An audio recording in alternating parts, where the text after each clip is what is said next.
Olá a todos, eu sou o Fábio, acadêmico do curso de Agronomia da Unijuí.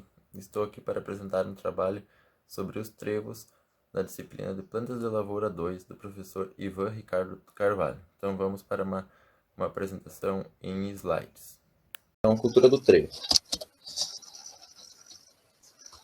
Então, o trevo, Trifolium spp, é um gênero botânico pertencente à família Fabaceae, que inclui as plantas forrageiras, geralmente conhecidas pelo nome de trevo.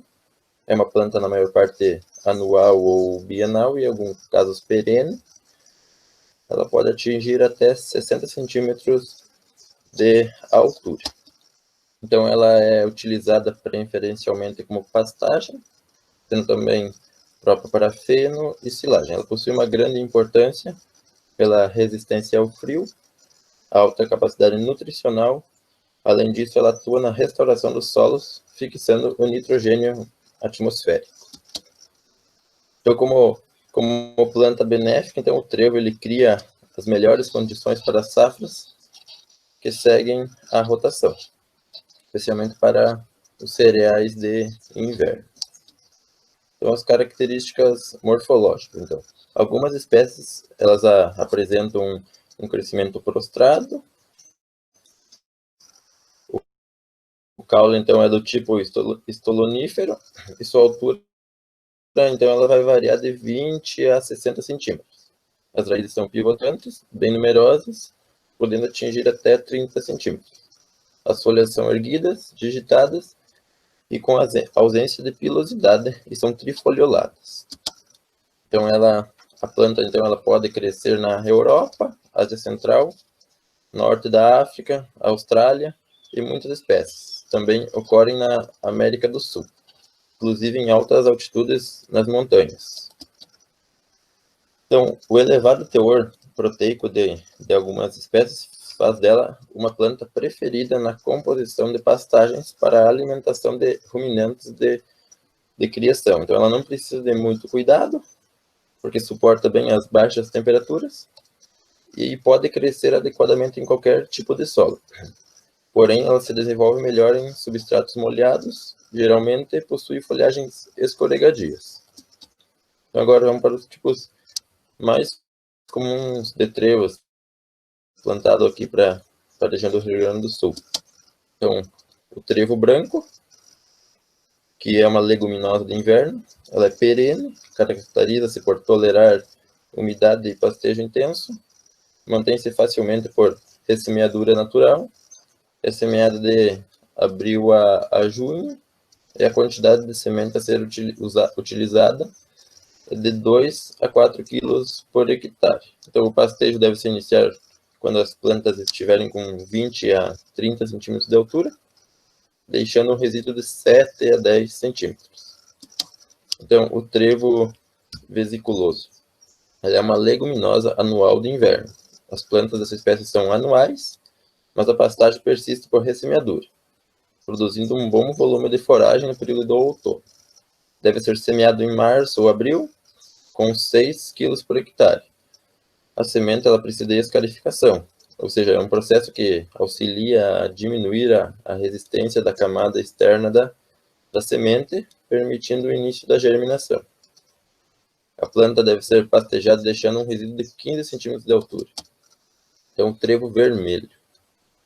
O trevo vermelho ele pode ser considerado uma planta perene de curta duração, sobrevivendo em geral 2 anos. Ele precisa de solos sem excesso de umidade e com boa fertilidade. Tem desenvolvimento mais rápido que o trevo branco. A semeadura deve ser feita nos meses de abril a maio, com 6 a 8 kg por hectare. O ideal, então, é que o pastejo inicie apenas quando as plantas estiverem com 30 centímetros de altura e deve ser deixado um resíduo de 10 centímetros.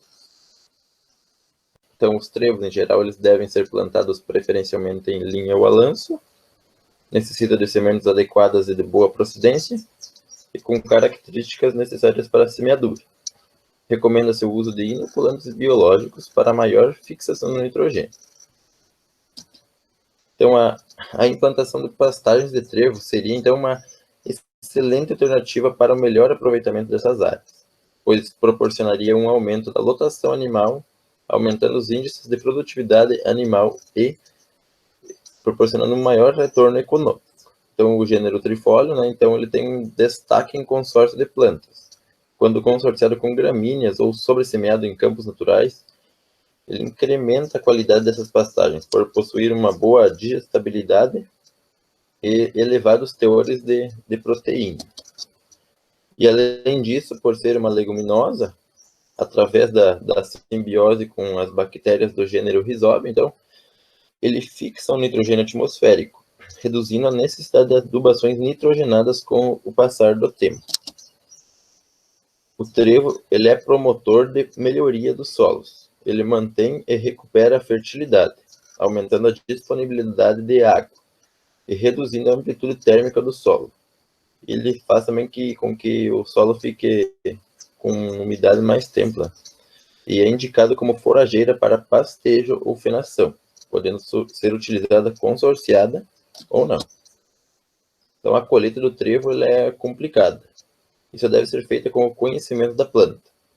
Sem tomar medidas para colher o trevo corretamente, pode-se prejudicar a planta e diminuir a produção no futuro.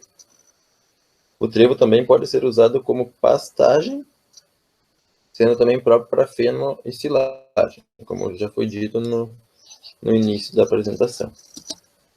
Deve-se esperar o trevo florescer, pois as sementes serão formadas depois que as flores secarem. Então, quando a planta atingir o estágio de floração, as sementes estarão prontas em breve. Os dias frios e nublados retardam a transformação da flor e da semente em sementes. Deve-se colher as sementes de trevo quando a flor estiver completamente seca e armazenar as sementes de trevo em local seco, até que esteja pronta para plantá-las. A umidade no local do armazenamento pode causar o apodrecimento das sementes. Então, seria isso. Obrigado pela atenção e até mais. Um abraço.